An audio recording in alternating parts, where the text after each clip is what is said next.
Ang kwentong ito ay rated PG, patnubay, at gabay ng magulang ang kailangan para sa mga batang nakikinig.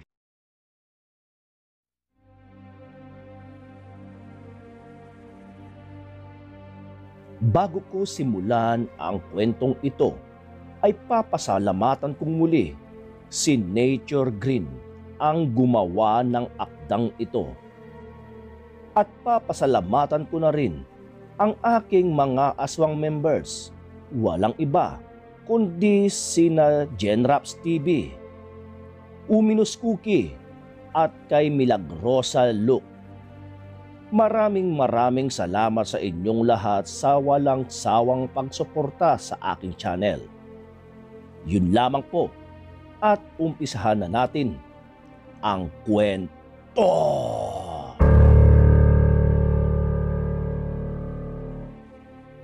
Namangha si Ulysses sa mga narinig at nasaksihan mula sa kanyang lolo. Nasa kanyang balintataw kung paano nakipagbuno ang kanyang lolo makuha lamang ang mga mutya.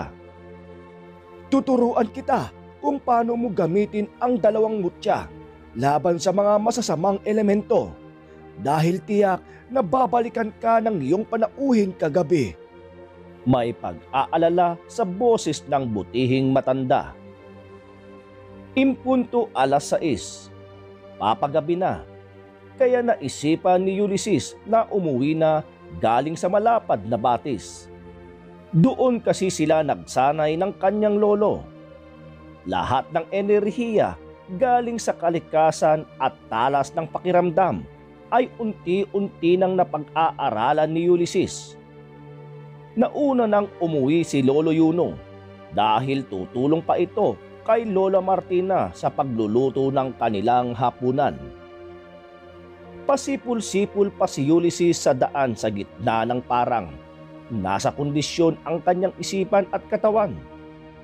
Medyo madilim sa kanyang daraanan, gawa ng mga naglalakihang mga puno, nang bigla siyang napatigil dahil umiba ang atmosfera ng kapaligiran.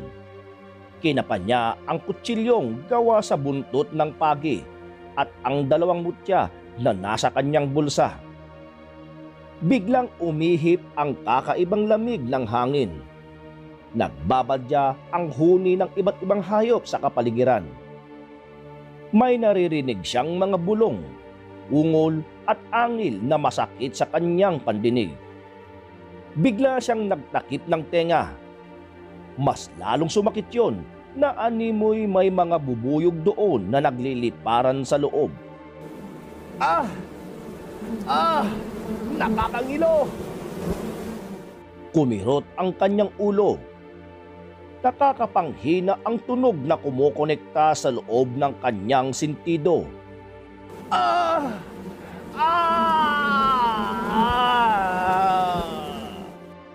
Impit na sigaw ni Ulysses. Kaagad niyang iwinasiwas ang kutsilyo sa hangin, kasabay ng pag-usal ng Latin sa kanyang isipan.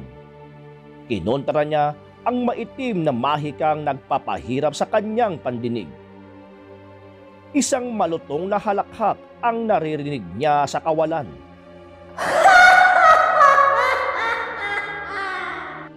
Hindi niya matukoy kung saan yon nagmula. Sino ka? Magpakita ka! Gilalas na sigaw ni Ulysses. Hindi siya dapat magpadaig sa nilalang na kasalukuyang pinaglalaruan siya. Yan lang ba ang kaya ng agimat mo? Hindi pa lang uumpisa ang laban! Naduduwag ka na! Tinig ng isang babae, kasabay ng nakakahindik na halakhak. Sa di kalayuan, nakita ni Ulysses ang isang hugis na nakatayo. Sa tulong ng mapusyaw na sinag ng buwan, ay nakita niya ang halos kulay itim nitong kasuotan. May hawak na malaking tungkod at sa dulo ay may 2 ulo ng serpente. At siya si Ursula, ang aswang at mangkukulam na lola ni Mayumi. Humanda ka! magtutuos tayo! Pagbabayaran mo ang pagtitil mo sa buhay ng aking apo! Galit na wika ni Ursula at sabay nag-usal ito ng Latin kasabay ng mga nakakabinging ungol. Batid ni Ulysses na itim na mahika ang inuusal ng kalaban. Kaya kinontra niya ito, nag-usal din siya ng dasal na Latin. Agad nagliparan ang mga baging, nagkiskisan ang mga sanga at nagsasayawan ang mga dahon. Idagdag pa ang huni ng mga panggabing hayop na nakakatakot pakinggan. Itinaas ni Ursula ang hawak na baston at nagbugayon ng apoy papunta kay Ulysses. Kasabay noon ang isang nakakakilabot na halakhak. Humanda ka, bata! At susunugin na kita ng buhay!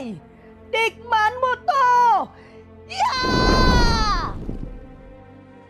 Nailagan naman ni Ulysses ang apoy na binato ni Ursula sa kanya. Ngunit nadaplisan ang kanyang braso. Napaubos siya dahil amoy asopre ang ibinuga ng naturang baston. Sobrang hapdi ng kanyang paso, parang nanunuot ang sakit sa kanyang kaibuturan. Ano? Kaya pa ba? Alam ko may mutya kang hawak, ngunit di ako matitibag niyan. Sigaw sa galak ng bruhang si Ursula. Nagpakawala muli ng apoy mula sa baston si Ursula. At nahagip ang binti ni Ulysses. Nasusunog ang kanyang pantalon, kaya nagpagulong-gulong siya sa damuhan. Ah! Ang init! Ang init! Ah! Sigaw ni Ulysses. Panay naman ang halakhak ni Ursula. Ganyan! Pahihirapan muna kita bago patayin! Sambit ng bruhang si Ursula. Napapangiwi si Ulysses habang kumikirot ang mga paso niya. Kailangan niyang paghandaan ang patraidor na estratehiya ng kalaban. Paika-ika siyang bumangon. Nangitla siya nang marinig mula sa itaas ang ugong ng iba't ibang uri ng insekto. Nagmistulang estatwa si Ulysses dahil kasing lapad ng banig ang dami ng mga insekto. Dumilim ang hinpapawid at nagbabadya ng mas matinding sagupaan. Mga alagad kong insekto! Pagpiestahan ang katawan ng pipitsuging albularyo na yan! Sipsipin nyo ang dugo! Kainin ang laman hanggang sa maging buto na lang ang matira! Ngayon, matitikman mo ang pinakamasakit na katapusan! Ang bagsik ng aking kapangyarihan! Ang siyang tatapos sa inyong angkan!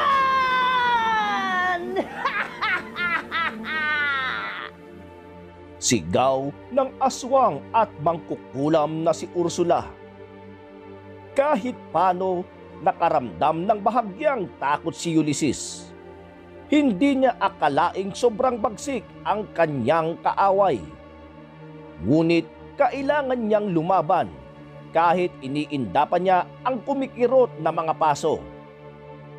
Agad niyang hinawakan ang dalawang mutya na nasa kanyang bulsa. Ang kabilang kamay naman ay nakahawak sa kutsilyo. Pumikit at taimtim na nag-usal ng Latin si Ulysses at unti-unti niyang nararamdaman ang nanunuot na kakaibang lakas sa kanyang sistema. Maya-maya'y may kung anong pwersa ang gumagabay sa kanya, kaya itinaas niya ang hawak na kutsilyo at kumikinang yon.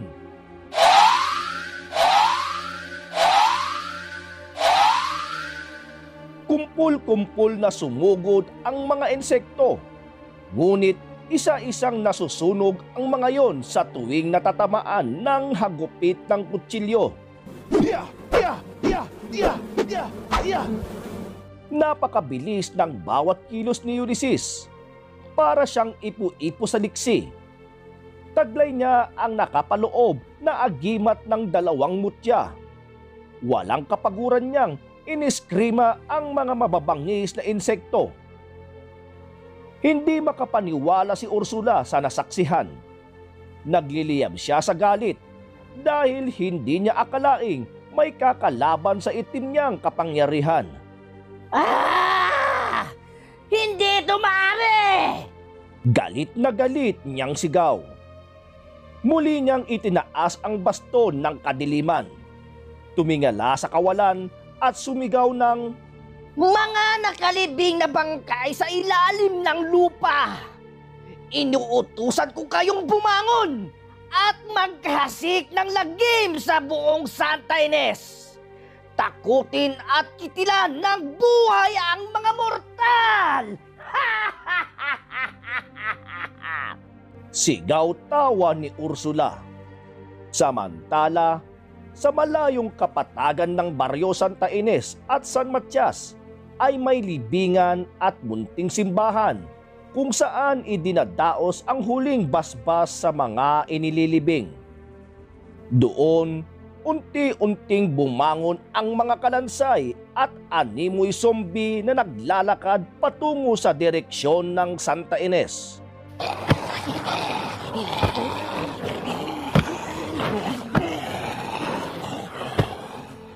At kumalimbang ang kampana sa hindi matukoy na dahilan.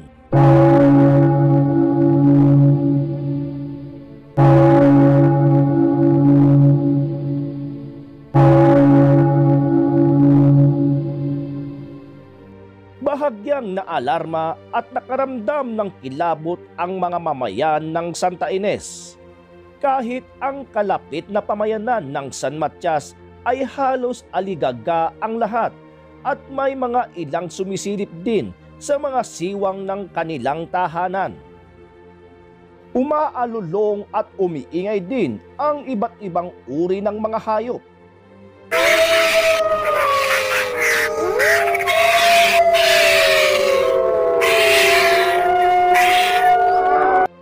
Lahat na baghan, nagtataka at nangingilabot.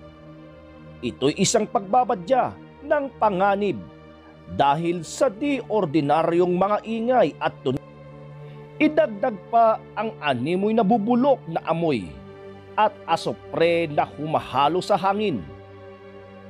Halos lahat ng mga residente ay kaagad nagsarado ng mga bintana at pintuan.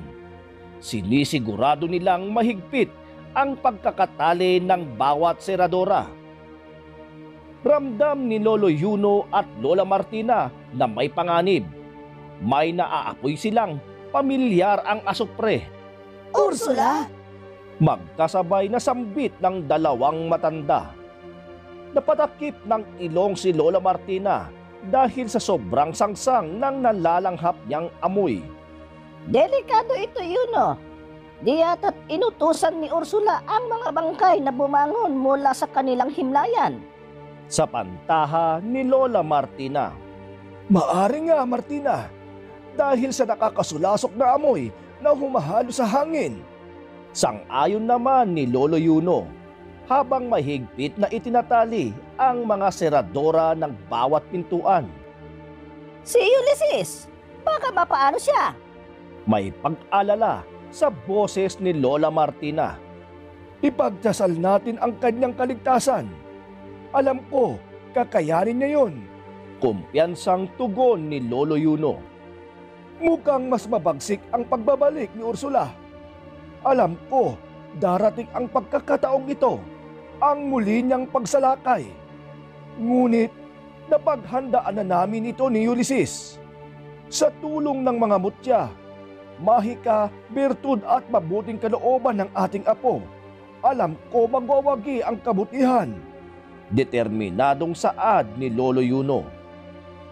Hawak kamay silang nagpusal ng dasal na Latin upang kahit paano'y maproteksyonan ang kanilang pamayanan.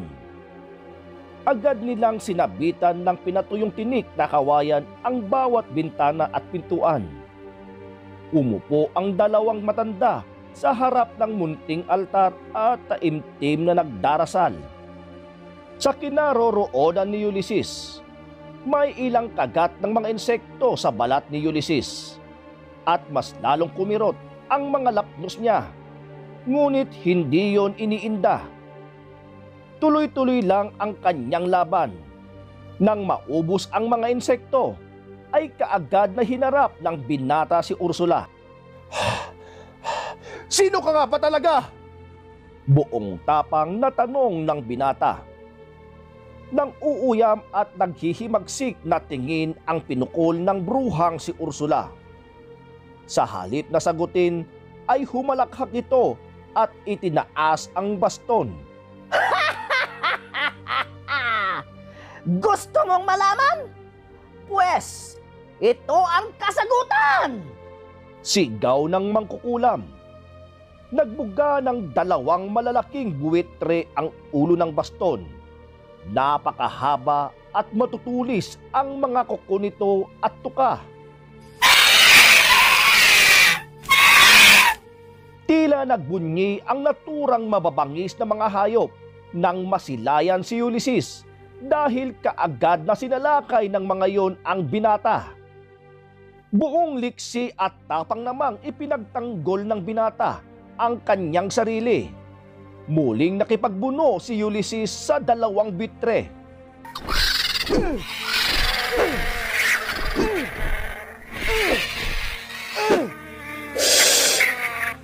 Binubugahan pa siya ng mainit at malapot na laway ng mga buitre.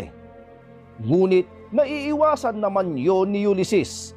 Habang nakikipaglaban ang binata sa dalawang buitre, ay maraming kalmot na ang natamo ni Ulysses. Kaya naman nilundagan niya ang mga ito at hinataw ang mga ulo ng mga buitre. Mga hayop kayo! Heto ang sa inyo! Katapusan nyo na! Putol ang ulo ng mga buitre na alaga ni Ursula at agad inihagis ni Ulysses pabalik kay Ursula ang wala ng ulong mga hayop. Pangahas ka! Mas lalo akong nasisiyahan sa iyong kagitingan, binata!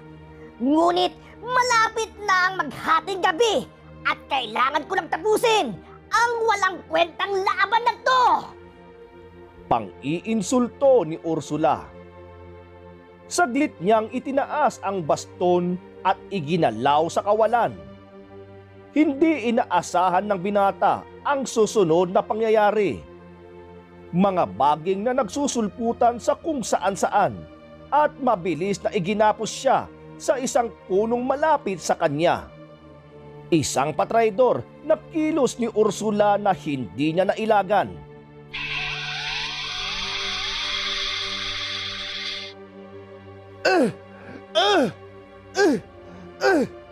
Hayop ka, Ursula! Pakawalan mo ako dito! Lumaban ka ng patas! Traidor! Galit na sigaw ni Ulysses. Humalakhak lamang ang naturang aswang at mangkukulam bilang tugon.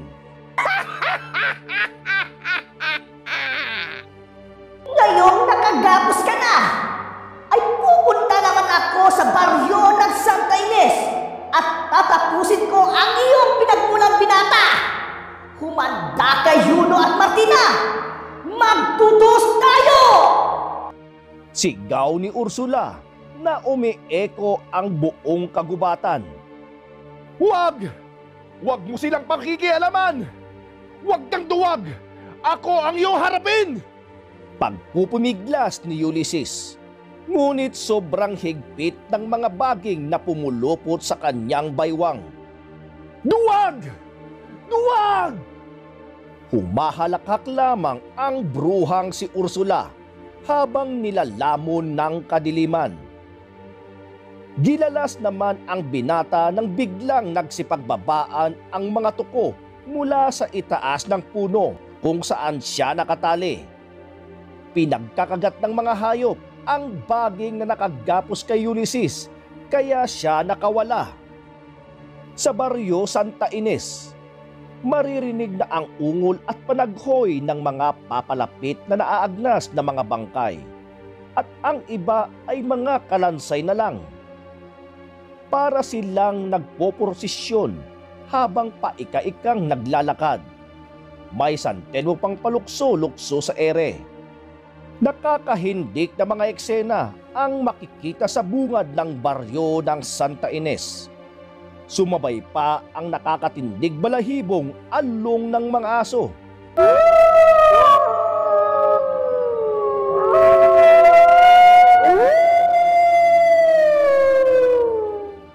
Wala ni isang manggasera ang nakasindi sa bawat kabahayan dahil sa sobrang takot.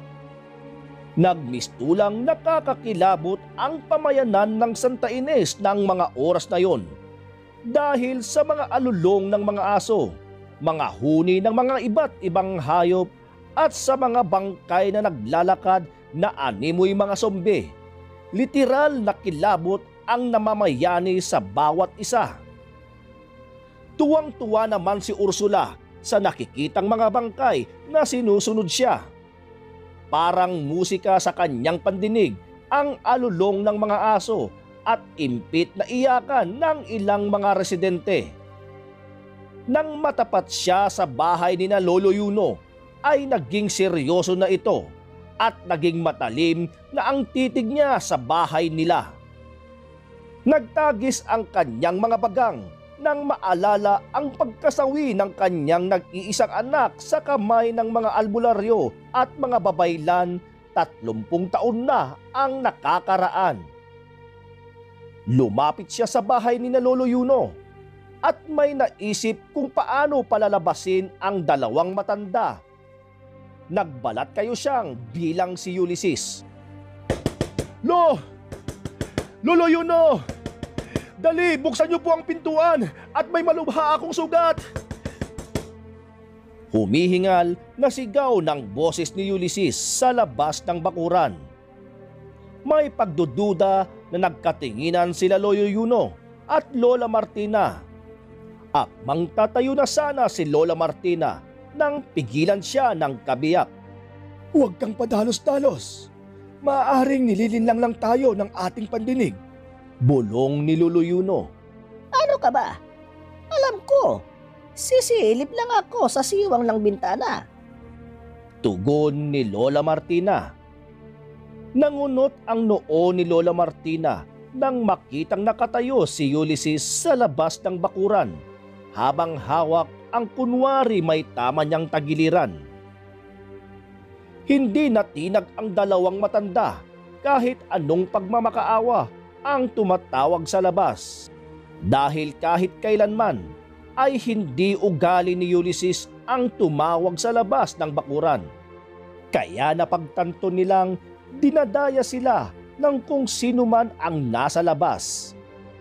Dahil sa walang indikasyon na pagbuksan si Ursula at alam niyang nakakahalata ang mag-asawa, ay lalong nag-alab ang kanyang kinikimkim na galit at puot.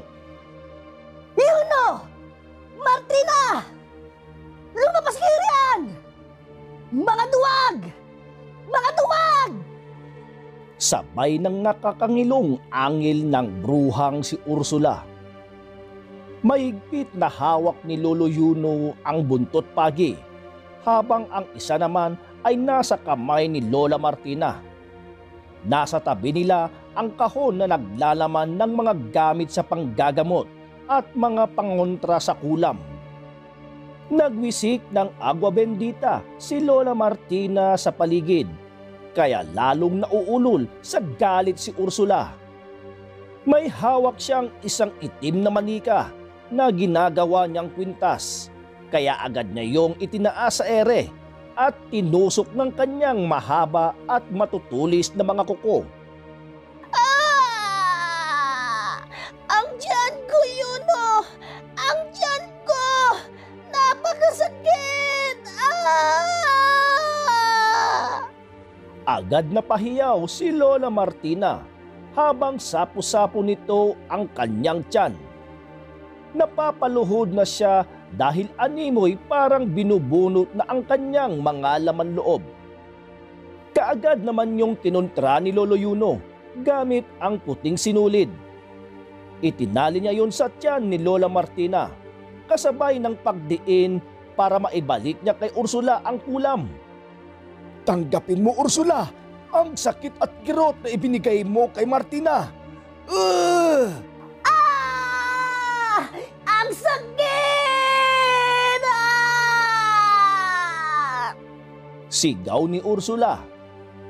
Narinig ng dalawang matanda ang hiyaw ni Ursula sa labas ng kanilang bahay. Bawat gamit kasi ni Ursula na itim na mahika ay kanyang ibinalik ito ni Lolo Yuno sa kanya. Sa kabilang banda, lumulusob na sa kabahayan ang mga bangkay. Pilit nilang binubuksan ang mga bakod na nakapalibot sa bawat kabahayan. Ngunit hindi nila madaling mabuksan dahil na rin sa inusal na proteksyon ni Lolo Yuno. Patuloy ang labanan nila Lolo Yuno at ni Ursula. Kapwa silang nasasaktan. Si Lola Martina naman, dala marahil ng katandaan, ay medyo mabilis siyang manghina. Gayunpaman, pilit niyang tinutulungan si Lolo Yuno. Nakayupkup na silang dalawa sa kawayang sahig. Wala sa labas ng katawan ang kanilang mga tama, kundi sa loob ng kanya-kanya nilang katawan. Gamit ang mahiwagang baston ni Ursula ay napasok niya ang bahay ni Lolo Yuno.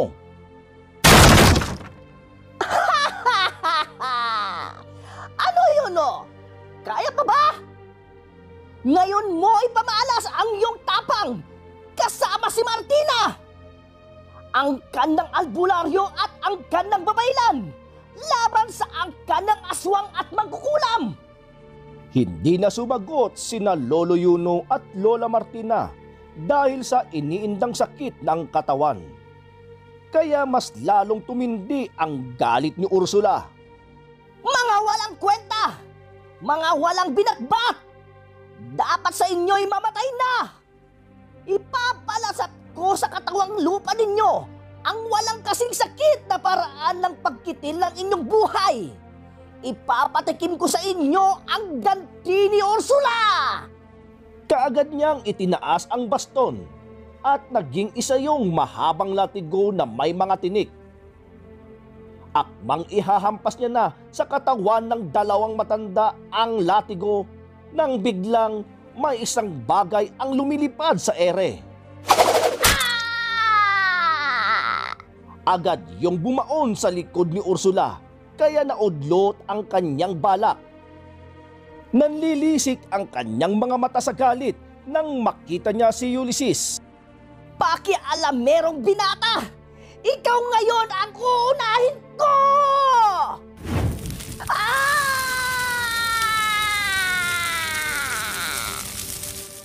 Biglang nagliyab ang katawan ng mangkukulam at unti-unting natutupok ang katawan ni Ursula at nagiging abo. Hindi! Hindi maaari ito!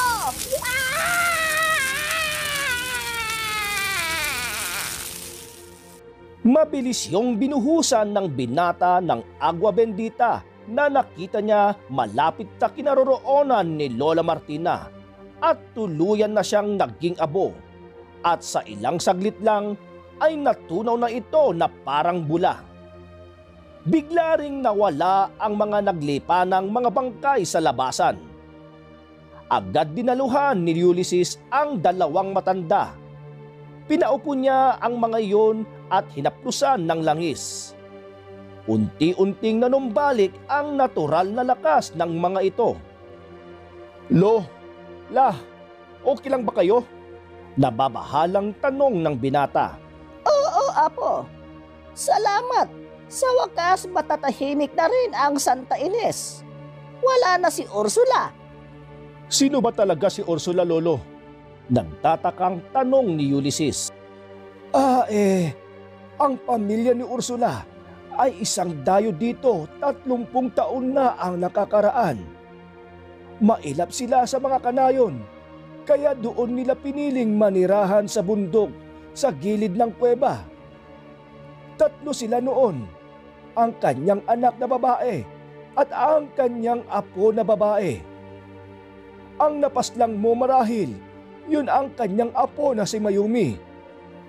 Lumipas ang 1 buwan lamang noon.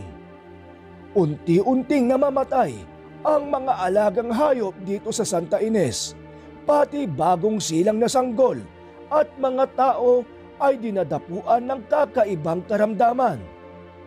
Kaya kami ng lola mo noon ang pinupuntahan ng mga tao upang sila'y magpagamot.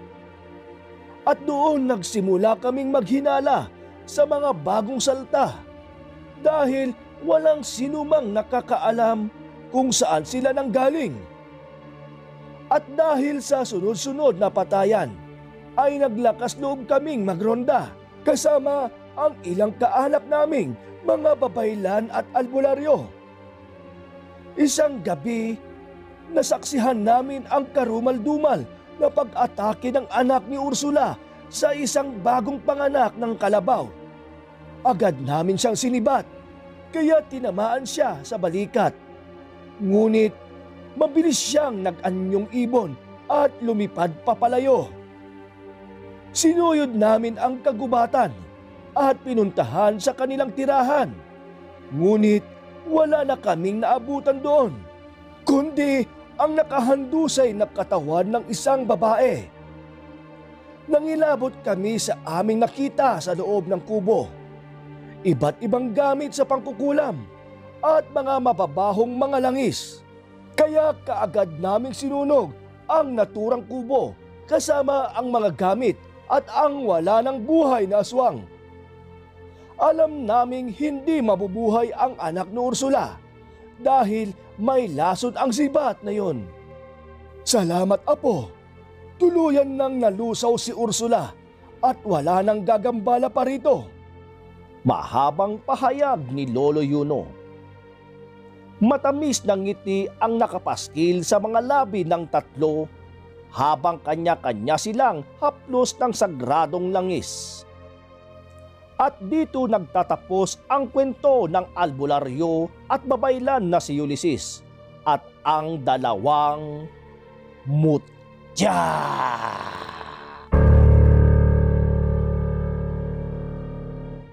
Maraming salamat sa lahat ng sumubaybay ng kwento ni Ulysses. At sana ay nagustuhan nyo ang kwentong ibinahagi sa atin ni Nature Green. Maraming salamat sa iyo sis sa pagbahagi ng iyong kwento sa aking channel. Pero bago tayo magtapos, ay i-shout out ko muna ang lahat na nag-comment sa part 1 ng kwentong ito. Walang iba kundi sina Vincent Hakuso, Lynn Ranga Vlog, Aswang Stories, Uminus Cookie, Leia Redobal, Genraps TV, Sherlyn Mahawan, Charlene Gumansing from Oman, Pax TV, Miss Miami Laurel, at kay May Chillers Vlog. Maraming salamat sa inyong lahat sa walang sawang pagsuporta sa aking channel, and most especially sa lahat ng aking mga silent listeners dyan. Maraming salamat sa inyong lahat.